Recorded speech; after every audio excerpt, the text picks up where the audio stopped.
Hello and welcome to HyperDog Digital. This is Scott. Today we're going to take a look at the Lenovo ThinkPad P53 mobile workstation.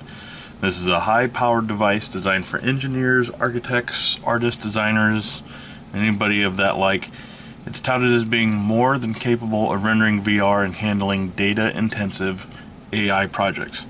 So here's the laptop right here, and as you can see already, it is a beast of a laptop. It is very big and it is very heavy compared to most other laptops anyways. Most of the case is plastic with what feels like a few bits of metal here and there on some of the more sensitive parts. On the back you have full-size RJ45 connection, 2 USB Type-C Thunderbolt ports, and then you have the charging port right there, and I'll give you a little bit better look at that. And then you have on this side, you have your headphone jack, another Thunderbolt port. This is actually going to be a SIM tray if you actually have that option, which this one did not come with that option. You have a little bit of venting there, some venting on the bottom as well. A little bit more venting. You have an HDMI port, 2 standard USB ports, SD card reader, and again, a blank here, but you can get a smart card reader installed there if you prefer. In the top you have your ThinkPad logo, and again the little dot on the eye will light up and give you the current state that the laptop is in. Alright, so open it up. You have a very nice 15-inch screen, full-size keyboard with a number pad. You have your trackpad and all your buttons, and you have your little mouse doohickey right here in the middle. You have a fingerprint reader. Get a little bit better view of that. Your power button is right here up at the top. And you have a speaker that runs all the way along the top here. And then you have a bar right here, which gives you some indicator lights as far as Wi-Fi and your hard drive activity and such. Right at the top of the screen you also have your camera, and this comes with ThinkShutter installed, so you can open and close that at will if you have any problems with security or worrying about people watching your camera. And that's really about it as far as the physical configuration goes on this. Again, it is quite heavy, but it does have a very sturdy feeling to it. It's a nice big size, not really something you're going to really enjoy lugging around for too long though. Lastly, I wanted to show you the power adapter for this guy.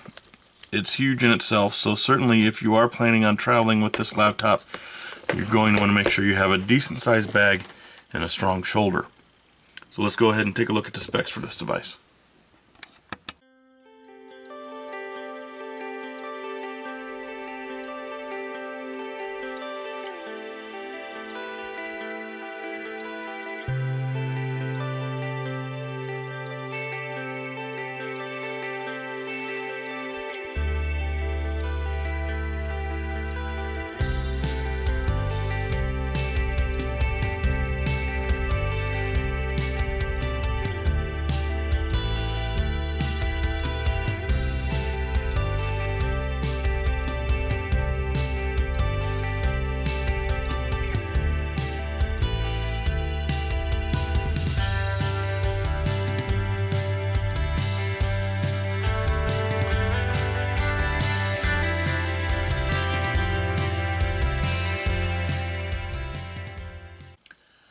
Alright, now I'm not really going to talk much about performance for this device.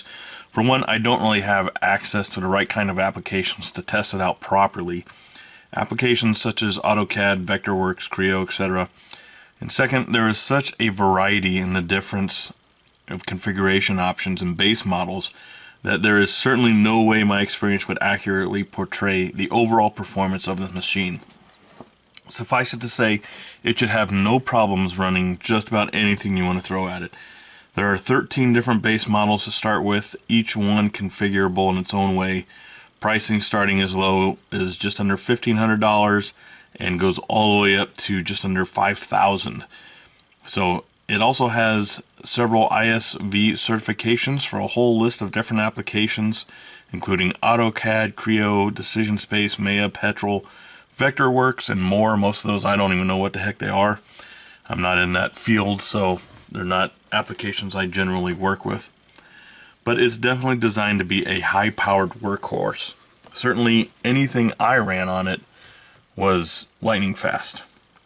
The battery is listed as having up to 16 hours when fully charged, up to 13 hours after one charge.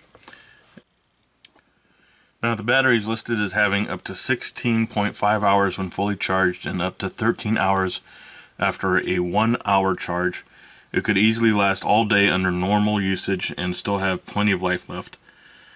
Of course, that will vary depending on what you're using it for. So in the end, if you are looking for an absolute beast of a workstation for tackling VR rendering, AI projects, or CAD design type work, then this is definitely a machine you'll want to look into. There is a ton of configuration options, including various graphics cards, displays, processors, and storage, so it can certainly be built to whatever your needs are.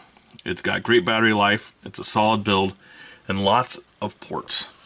Its only real drawback, at least for me anyways, is the size and weight. But I imagine that that's not really going to be a concern for most people that are looking for a device like this. So hopefully this video has been a little bit helpful to you, and we'll see you again next time on HyperDog Digital. Thanks. Hey, this is Scott for HyperDog Digital. Thanks for watching. If you want to see more videos and reviews, be sure to check us out at hyperdogdigital.com. If you liked the video, please give it a thumbs up, and don't forget to subscribe to our channel so you know when we put up new content.